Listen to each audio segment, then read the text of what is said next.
I lost everything. The house, the business, the life I built. But when my family started acting like nothing happened, I realized some losses can't be measured in money. They used to call me the guy who had it all together. And for a long time, I believed it. I had built a business from nothing. Just me, a second-hand laptop, and a desk made out of plywood and sawhorses in my garage. By my mid-30s, that garage turned into an office downtown, and I had a staff of 22 people who looked to me for direction. I was never the smartest guy in the room, but I showed up early, stayed late, and never let a missed detail slide by. I liked the feeling of control. I liked being the one who could provide. The money was good, more than good some years. I bought my wife, Sarah, the house she used to sketch on napkins back when we were living in a one-bedroom apartment over a nail salon. I took care of everything. Her student loans, my brother's medical bills, even my dad's busted transmission when he could not afford the repairs. I covered it all because I could, and because it felt good to be needed. There was a moment, maybe 5 years ago. I remember standing on our deck at sunset, drink in hand, Sarah laughing from the kitchen, the kids kicking a ball around in the yard. I thought to myself, this is it. I did it. We are safe. Back then, I believed money was the thing that made you secure. That so long as you were earning, building, moving forward, nothing could touch you. I was the provider, the one they leaned on, the guy who had the answers. But here is what no one tells you when you are the one everyone depends on. The fall comes faster than you can prepare for, and when it hits, it does not knock gently. It takes everything, and it starts with a whisper, so quiet you barely notice. In my case, it was a couple clients who delayed payments. Then a few more. Then 2 of our biggest partners pulled out within the same quarter. One cited budget restructuring. The other just ghosted us entirely. I stayed calm. I told the team we would be fine. I dipped into savings, cut expenses, skipped my own salary. I told Sarah it was just a slow season, like we had weathered before. I believed that. Until one morning, I sat down, opened my laptop, and looked at the numbers. And for the first time, I knew we were done. Payroll was due in 4 days. Our account balance would not cover half of it. There were no new contracts coming in, no lifelines left to pull. I stared at the screen for what felt like hours, the cursor blinking like it was mocking me. I remember thinking, how did this happen? I built this thing with my own hands. I did everything right. That night, I told Sarah we needed to talk. She poured 2 glasses of wine, like we were just catching up on the day. And then I told her. I said, we are going to lose everything. She blinked at me like she misheard.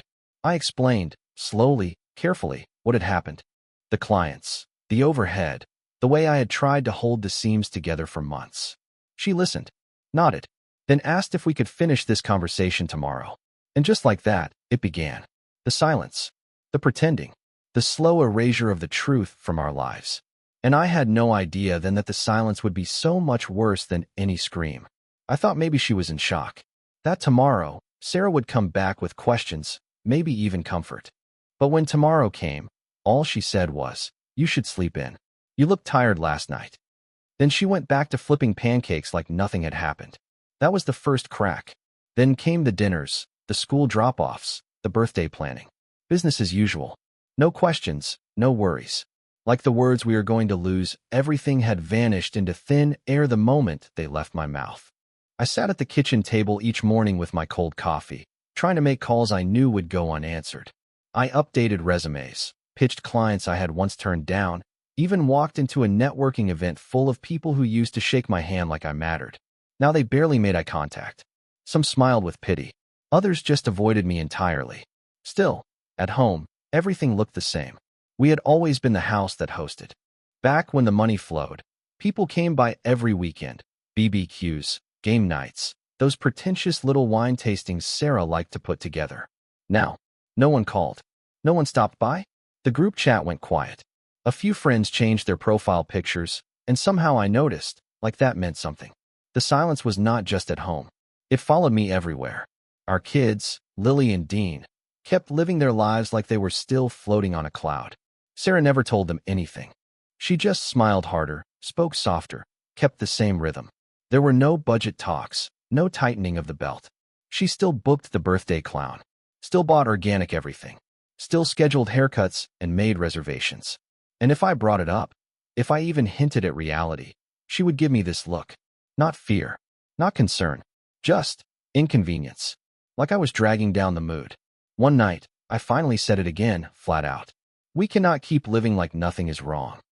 Sarah set her fork down, dabbed the corner of her mouth with a napkin, and said, "We will figure it out. Just stop talking about it in front of the kids." That was it. End of discussion. She did not ask what I was doing to fix it. She did not offer help.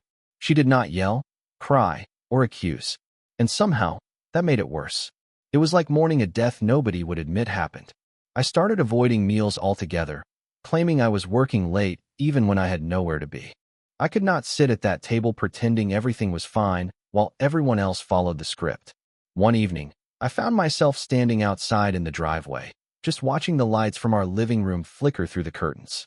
I could hear laughter inside. My family, eating dinner, talking, living. And I was out there, in the cold, wondering when exactly I stopped being part of the picture. That night, I slept in the guest room. No one asked why. At first, I told myself this was just their way of coping. Denial, maybe. Survival instinct. People do weird things when everything starts falling apart. But week after week, nothing changed. Sarah started using new phrases, ones that made my stomach twist every time she said them. She would say things like, "We just need to move forward," or "Let's not dwell." That word, dwell, started feeling like an accusation. I would catch her looking at me differently too. Not angry, just distant, like I was a coworker who missed too many meetings. Like I was the guy who used to be in charge of the future and now could barely manage breakfast. She stopped asking how my day was, and I stopped answering questions that were not really being asked. The bills started piling up in drawers I no longer opened. The business lease expired, and I let it go quietly. I sold off whatever equipment I could. My office chair, the one I used to call the throne, got hauled away in a Craigslist pickup by a teenager who needed something for his dorm. He gave me $20 and said, "Thanks, man," like he had no idea what he was taking from me. I wanted to tell him that Cher had seen 10 years of grind, strategy sessions, panic attacks, and victories. I wanted to say, "Take care of it, kid, that thing built a life." But I just nodded and shut the door. I kept looking for work. Sent out hundreds of applications. Got a few calls, 1 or 2 interviews, but nothing stuck. Too old for startups. Too independent for corporate. Too much baggage.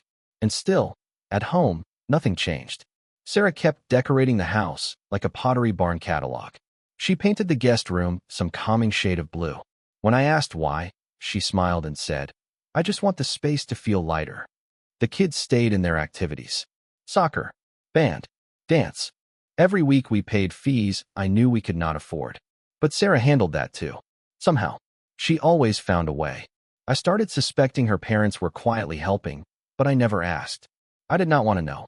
There was one night, I came home late after walking through 3 grocery stores trying to find a place that still accepted the debit card.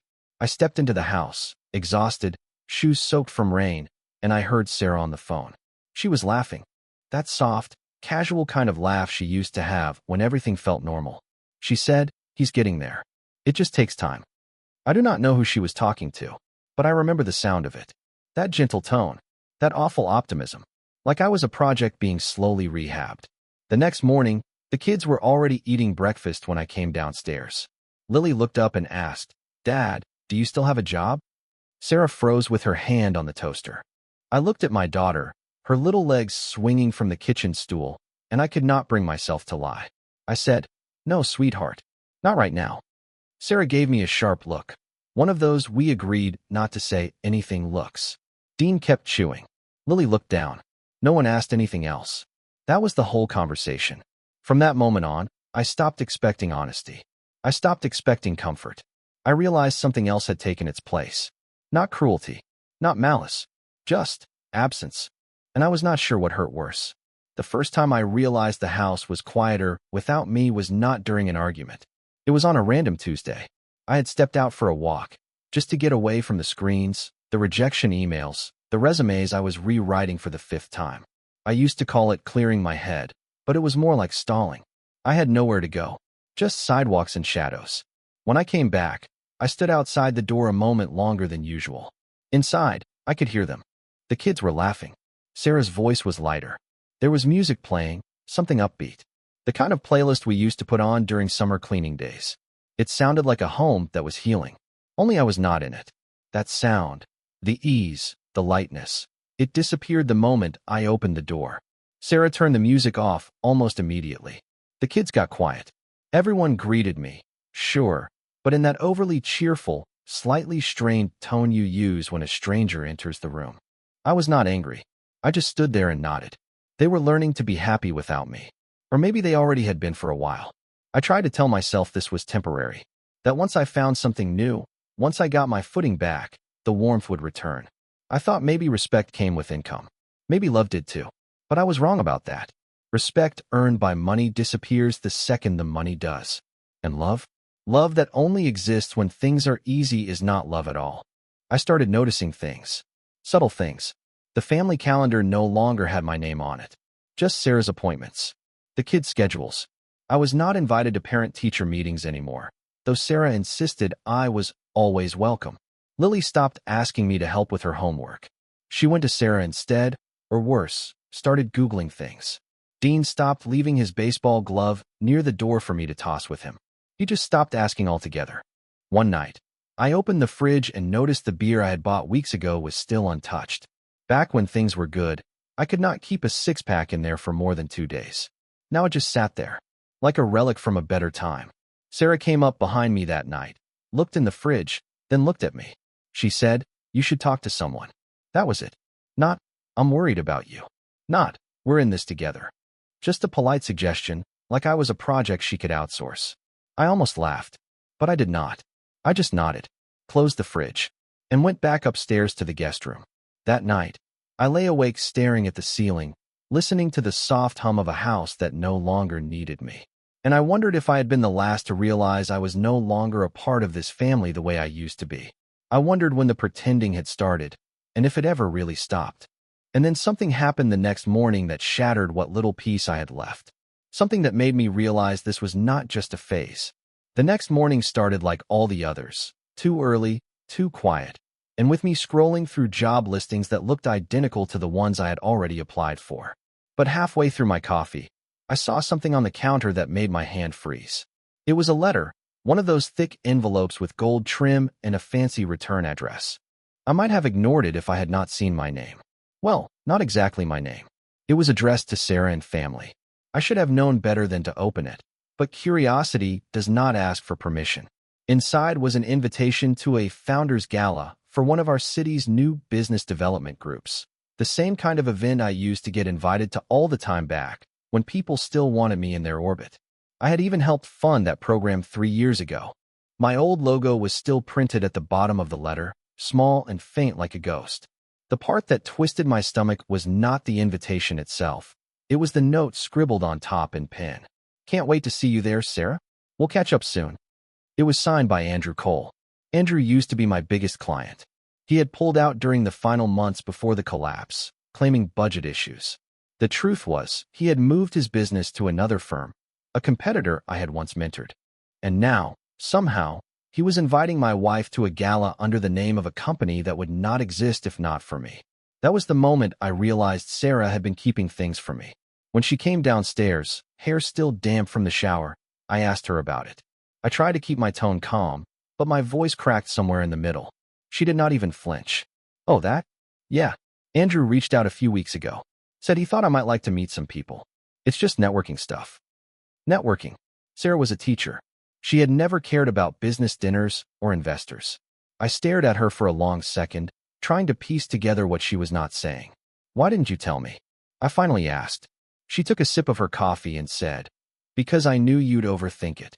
That line, it felt like being slapped in slow motion. I wanted to ask if she was ashamed of me, if she had started introducing herself as something other than my wife. I wanted to know if Andrew had offered her a job, or if this was something else entirely, something worse. But she was already gathering her things, sliding her phone into her bag, and smiling that calm, practiced smile she used when she wanted to end a conversation. "Try to have a good day, okay?" she said before walking out. The sound of the front door closing behind her echoed through the house like a gunshot. That night, when she came home from the gala, she did not say much. She claimed it was just nice to see familiar faces. She had that glow, that faint hum of satisfaction that people get when they feel seen again. I wanted to ask who she sat with. what she said when people asked about me. But I did not. I just stared at her as she took off her earrings and placed them neatly on the dresser. Earrings I had bought her years ago, back when I could afford nice things. Then she turned to me and said softly, almost like a warning, "You can't keep living in the past, James." It took me a minute to realize she was not talking about the business. She was talking about us. That night, for the first time since everything fell apart, I packed a small bag. Just clothes, my laptop, and the last check I had left from the sale of the company. I was not leaving her, not yet. But something inside me told me I needed distance. Because if I stayed there, surrounded by all that pretending, I was going to disappear completely. The next day, I drove away without telling anyone where I was going. And that was when everything started to unravel for real. I checked into a cheap motel on the edge of town. One of those places with flickering hallway lights and vending machines that still took quarters. It was nothing like home, but at least it was quiet. No forced smiles. No hushed silences. Just me, my thoughts, and the hum of a busted air conditioner. I told Sarah I needed space. She replied with a simple, "Okay, let me know when you're ready to talk." No fight. No protest. Just acceptance. That should have been comforting, but it felt more like a door quietly closing. I spent the next few days trying to breathe. I walked until my legs ached. I sat in diners with bottomless coffee and listened to strangers talk about their lives. I made a list of things I could control. There were not many, but writing it down helped. A little. Then, on the third night, I got a message from Brian. Brian had been my right-hand man at the company. Young, sharp, loyal. One of the few people who stuck around even after the ship started sinking. We had not spoken in months, not since the final round of layoffs. But the message he sent was short and strange. "You should know what they're saying." I replied immediately. "Who?" He answered with a screenshot. It was from a private business group chat, one I used to be part of until they quietly removed me a few weeks after the bankruptcy filing. The message was from Andrew Cole. It read, "Funny how Sarah always had more vision than James. Guess some people see the iceberg before the captain does." There were laughing emojis underneath. One guy said, "She'd make a better partner than he ever was." Another said, "She's still married to him?" The messages went on. All from men I used to shake hands with, joke with, build with. And every single one of them treated me like a joke now. But what hit hardest was not the insults. It was the fact that Sarah had not corrected any of them. According to Brian, she had been meeting regularly with Andrew, giving input on his new startup, helping with strategy. She told him it was just consulting. But I knew that world. Nothing was ever just consulting. Not when the dinners turned into drinks. Not when the private chats started replacing the group ones. I stared at the screen for a long time. The man I had once mentored was building his empire off the bones of mine, and my wife was quietly sitting at his table. That night, I did not sleep. I walked the motel parking lot until my feet hurt. I thought about driving back, confronting her, throwing everything on the table and demanding answers. But deep down, I already knew the answers. This was not just about business. It never had been. I had failed in every way a man fears failing. Provider, husband, father, leader. Every title I had clung to was now ashes in my hands. And the worst part? They had all moved on without me. Not with grief. Not with struggle. With relief. But that realization, while it nearly broke me, also gave me something I had not felt in months. Clarity. If they were done pretending I still mattered, then maybe it was time I stopped pretending, too. I went back home the next morning, not to talk, not to beg. I just needed to see it all one last time with clear eyes. The house looked exactly the same. Same wreath on the door, same row of flower pots Sarah kept forgetting to water, same curtain in the living room window pulled slightly to the side, like someone had been watching for me. I walked in. No one was in the foyer. No rush to greet me. Sarah was in the kitchen, talking softly on the phone. She flinched when she saw me, then quickly ended the call. She did not ask where I had been. She just looked at me like I was early for something she had not prepared for. I told her I knew. About the gala. About the messages. About Andrew. Her face barely changed. That hurt more than if she had cried or yelled. She said, "It's not what you think." I asked her, "What do I think it is?" She opened her mouth like she had a defense ready, but nothing came out. Just silence. Then, finally, she said the one thing I had been afraid of since the collapse. "I cannot keep pretending you're the same man I married." She meant it as an explanation. Maybe even an apology. But it landed like a sentence. I did not say a word. I just walked upstairs, packed the rest of my things, and left. But before I shut the door, I turned back. She was standing at the bottom of the stairs. "You know," I said, when it was all falling apart, "I kept thinking about how to make you proud again. How to fix it. How to make you see me again." She looked at me like she wanted to interrupt, but I did not give her the space. "But now I get it. I was not trying to fix our life. I was trying to fix your image of me. And that image is dead." I left without waiting for her reply. For the next month, I disappeared. No calls. No updates. I sold my car.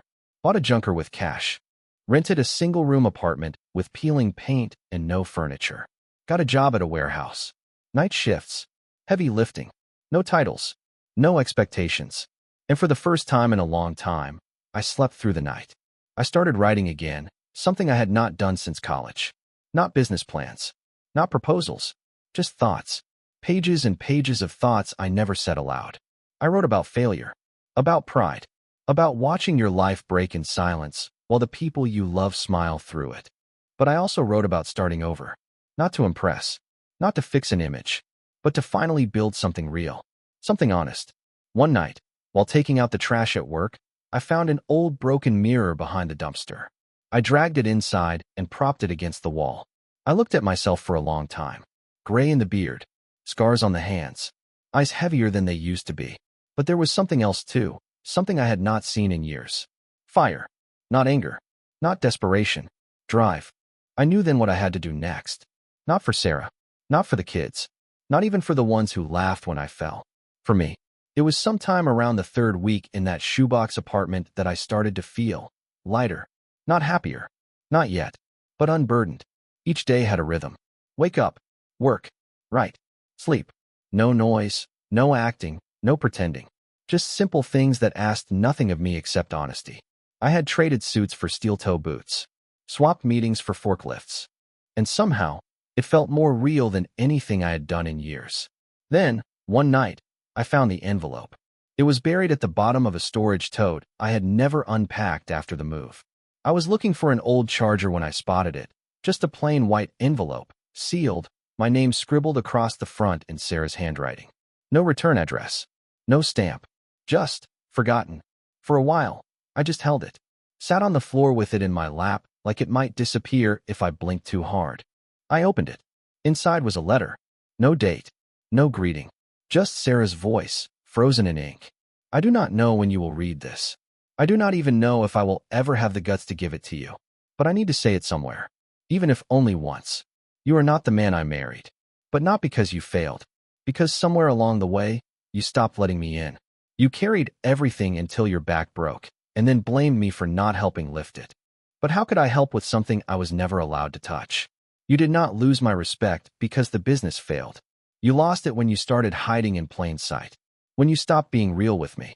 If I ever seem cold now, it is because I do not know how to hold someone who is slipping away and pretending not to be drowning. But I still see the man I loved. I still hope he comes back." I read that letter 3 times. And each time, it wrecked me in a different way. Not because she blamed me, but because, for the first time, she had been honest. And maybe she was right. In all my effort to protect her from the collapse, I had built a wall between us. I thought shielding her from the truth would keep us safe. But all it did was isolate us until we were strangers under the same roof. Maybe we both had blood on our hands. The letter ended without a signature. I folded it carefully and slipped it into my journal between 2 pages of half-finished thoughts. It changed something in me. Not just the guilt, but the understanding. If I was ever going to rebuild, it could not be about proving anything to anyone else. Not to Sarah. Not to Andrew. Not to the ghosts of who I used to be. It had to be about facing myself, without lies or armor. That night, I wrote a new page in my journal. Start over. Not to reclaim what was lost, but to finally become someone I do not have to pretend to be. There was no cinematic breakthrough moment. No job offer that changed everything. No teary reunion at the door. Just small steps. I kept working the warehouse shift, but picked up part-time hours at a local mechanic shop on weekends. Nothing fancy. Just oil changes, tire rotations, brake checks. The owner, Rick, was this gruff, no-nonsense guy who barely spoke unless he had to. I liked that. After a few weeks, he started letting me do more. He never complimented my work. But one Saturday, he handed me a new pair of work gloves and said, "Your old ones are junk. Try not to wreck these." That was the highest praise I had gotten in a year. I took it like a trophy. Evenings were still spent with my notebook. The journal turned into a kind of roadmap. A plan. Not for another company. Not yet. But for something smaller. Something real. There was an idea I had buried years ago. A side project I never made time for because the business always came first. A tool for independent contractors to manage their invoicing and scheduling in one place. Back then, I had dismissed it as too niche. Now, it felt like something I could actually finish. No investors. No pitch decks. Just me, a laptop I bought secondhand, and free coffee from the break room. I coded it from scratch over the course of 2 months. Late nights, heavy eyes, fingers sore from wrenching bolts all day. But it started to come together. I put up a basic site, slapped on a contact form, and shared it in a few online communities under a fake name. No connections. No name recognition. And still, it got clicks. Then a few downloads. Then an email. A guy named Thomas wrote, "Hey, this app saved me hours this week. If you had a way to track mileage, I'd pay for it." I stared at that message for 10 minutes. He did not care about who I used to be. He just saw the value in what I made now. I replied, built the feature, and sent it back. He paid me $10 through PayPal the next day. $10. It felt bigger than any contract I ever signed. Meanwhile, Sarah reached out once, just once. She sent a message asking how I was doing. I replied that I was okay. That was it. No more texts came. The kids? I wrote them letters. Old-fashioned ones. Mailed them to the house with little stories, dumb jokes, things I hoped would still make them smile. I never got a response, but I kept sending them anyway. Not because I expected forgiveness, just because I still wanted to show up, even from a distance. One night, while scrubbing grease off my hands at the shop sink, Rick came up beside me and asked, "You ever think about staying here full-time?" I looked at him, confused. Doing what? He shrugged. "Whatever you want. You show up. You work. That's more than most." It was not glamorous, but it was real. And for the first time, I realized maybe I did not need to rebuild the empire. Maybe I just needed to build something, with my own hands, from the ground up, without the weight of everyone else's expectations. No applause. No audience. Just work. It was almost a year to the day since everything had fallen apart when I got the call. Not from Sarah. Not from the bank or the old clients, or any of the people who vanished when the collapse came. It was from Lily. Her voice was quiet, more grown than I remembered. Hesitant, like she was unsure if I would pick up. She said, "Mom told us you moved." I told her, yeah. I needed some time to figure things out. She was silent for a moment, then said, "Dean has a science project due. He's building some kind of weather machine and said you used to help with that stuff." I waited. I could hear her breathing. Then she added, "He doesn't want to ask you, but I think he misses you." I swallowed hard. I did not rush into promises. I did not say I was coming home. Instead, I said, "Tell him I can help. No pressure. Just, if he wants." She said okay, then paused again. Then quietly, barely above a whisper, she said, "I'm glad you didn't disappear." And that was it. That one sentence did more for me than any job offer, any contract, any handshake ever could. Later that week, I drove back to town. Not to stay. Not yet. Just to meet Dean at the park, under the guise of bumping into them, the way Sarah had arranged. He did not say much at first, just nodded at me and kept fiddling with a plastic tube and some wires. I sat next to him. We talked about clouds, wind patterns, why some experiments fail, and how that does not mean they were not worth doing. When we finished building the project, Dean turned to me and said, "Mom says you're doing okay now." I nodded. "I'm working on it." He shrugged and said, "Cool," like it was no big deal. But his face was softer than I expected. I never moved back into that house. Sarah and I did not get back together. There was no dramatic reunion, no kiss in the rain, no montage of happy photos. But over the next few months, I started seeing the kids more. Slowly. Honestly.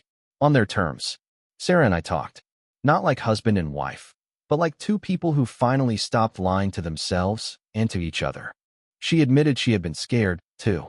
That Andrew's world had tempted her not because she loved it, but because it gave her an escape from a future she could not carry anymore. I told her I understood. Because truthfully, I did. I kept working at the shop, kept refining the app, One day, I woke up and realized I had 200 users. No investors. No viral campaign. Just word of mouth.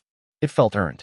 One night, after locking up the shop, I sat on the hood of my beat-up car, watching the stars blink over a quiet street. I thought about everything I had lost. Money, respect, the version of my life I had once fought so hard to protect. And I thought about everything I had gained, silence that did not hurt anymore. A daughter who called. A son who asked questions again. A version of myself I did not have to explain. I had failed, publicly, painfully. But in that failure, I found something I never had when I was on top. Self-worth. Not the kind you measure in bank statements or dinner party invitations, but the kind that lets you wake up without fear.